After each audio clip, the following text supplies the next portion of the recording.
नमस्कार दोस्तों, stories voice में आपका स्वागत है। आज की कहानी है माँ तो बस माँ होती है। कुसुम रूनू के लिए दूध लेने रसोई घर में गई थी। जब उसने कुसुम की चीख सुनी तो वह दौड़कर रसोई घर में गया। वहाँ जाकर उसने देखा तो उसके पाँव के नीचे से जमीन निकल गई। कुसुम के कपड़ों में आग लगी थी। निहाल भागकर कमरे में गया और लोई उसके ऊपर डालकर आग बुझाने की कोशिश करने लगा। अब तक और लोग जमा हो गए थे। किसी तरह से आग तो बुझ गई, पर कुसुम को न बचा सका। निहाल एक सीधा साधा मेहनती इंसान था। 3 साल पहले ही उसकी कुसुम से शादी हुई थी। वह अपनी पत्नी के साथ बहुत खुश था। रूनू के जन्म के बाद तो दोनों और भी खुश थे। निहाल बस अपने काम से काम रखता था। उसने किस्तों पर एक कमरे वाला एक फ्लैट भी ले लिया था। वह अपने काम से ही मतलब रखता था। जिंदगी बड़ी अच्छे से चल रही थी। आज अचानक उस पर मुसीबतों का पहाड़ टूट पड़ा था। उसे कुछ समझ नहीं आ रहा था, कैसे जिएंगे कुसुम के बिना। छोटी रूनू का क्या होगा, यही विचार उसे खाए जा रहे थे। रूनू भी सहमी से उसे देख रही थी और उसकी गोदी से ही नहीं उतर रही थी। अब तक कुसुम के माता पिता भी आ गए थे। उनके साथ उनकी छोटी बेटी मधु भी थी। रूनू मधु को देखते ही उसके पास चली गई और उसके कंधे से लग गई। मधु रूनू को कमरे से बाहर ले गई और बहलाने की चेष्टा करने लगी। रूनू भी मधु के साथ सहज हो गई थी। सांझ हो चुकी थी। कुसुम का अंतिम संस्कार हो चुका था। परिवार के सब लोग बैठे थे। सबके मन में एक ही बात थी, अब इस छोटी सी बच्ची का क्या होगा। कुसुम 5 बहनों में से सबसे बड़ी थी। कुसुम के पिताजी की गांव में एक छोटी सी दुकान थी। कुसुम की मौत का उन्हें गहरा सदमा लगा था, पर अपना दिल कड़ा करके वे निहाल को दिलासा दे रहे थे। नेहा रूनू की गोद में ही सो गई थी।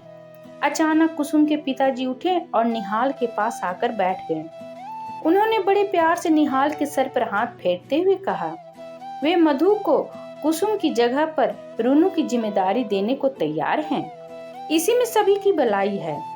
मधु रूनू से अच्छे से हिली मिली है। वह उसे माँ का भरपूर प्यार दे सकेगी। निहाल का भी घर संभल जाएगा। अभी वे रूनू को अपने साथ ही ले जाएंगे। कुछ समय निहाल और मधु की शादी बड़ी शादी से कर दी गई। रूनू पहले से ही मधु से हिली मिली थी। वह जल्द ही सहज हो गई और उसे ही माँ समझने लगी। मधु की उम्र 20 वर्ष की थी। उसने 12वीं कक्षा तक की पढ़ाई की थी। वह बहुत ही शालीन कन्या थी। उसने निहाल की गृहस्थी को अच्छे से संभाल लिया था। समय तेजी से बढ़ता गया। रूनू को भी स्कूल में दाखिला कर दिया गया। अब वह तोतली बातों से घर भर क्यों बहलाती रहती। जल्द ही उसका अपना भी बेटा हो गया, पर मधु के रूनू के प्रति प्यार में कोई कमी नहीं आई। वह उसे रोज स्कूल छोड़ने जाती और स्कूल से लेकर ही आती। उसकी हर जरूरत का ध्यान रखती। एक दिन उसे निहाल ने बताया कि उसकी दूर की एक बुआ जी जो हरिद्वार में रहती थी, उनसे मिलने आ रही है। उन्हें निहाल के साथ हुए हादसे के बारे में कुछ भी पता न था। मधु ने ये सुना तो कुछ सहम सी गई कि ना जाने वे क्या कहेंगी, कैसा व्यवहार करेंगी। उसे कुसुम की जगह पर देखकर पता नहीं बच्चों के सामने ही कुछ न कुछ कह दे। इसी ऊहापोह में सांझ हो गई। उसने जल्दी से घर का काम निपटाया और रात का खाना बनाने में जुट गई। सांझ हो चुकी थी। दरवाजे की घंटी सुन उसका दिल जोरों से धड़कने लगा। उसने अपना पल्लू सही किया और दरवाजा खोला। सामने निहाल के साथ एक अधेड़ उम्र की महिला खड़ी थी। माथे पर बड़ी सी बिंदी, सीधे पल्लू की साड़ी पहने थी और शायद मुंह में पान चबा रही थी। मधु को सामने देख उन्होंने प्रश्न भरी निगाहों से निहाल की ओर देखा। निहाल ने उन्हें रास्ते में ही कुसुम के हादसे के बारे में बता दिया था, पर अपने दूसरे विवाह के बारे में भी नहीं बताया था। जब मधु ने उनके पैर छुए तो वह उनसे बोली, बुआ जी, यह मधु है, मेरी पत्नी, और ये रहा आपका पोता पोती रूनू और मधुर। इतना सुनना था कि बुआ जी ने जोर जोर से रोना शुरू कर दिया। उन्होंने रूनू को गोदी में उठा लिया और जोर जोर से कहने लगी, हाय रे नियति, इस छोटी सी बच्ची को सौतेली माँ को सौंप दिया। हे भगवान, अब क्या होगा इस बच्ची का?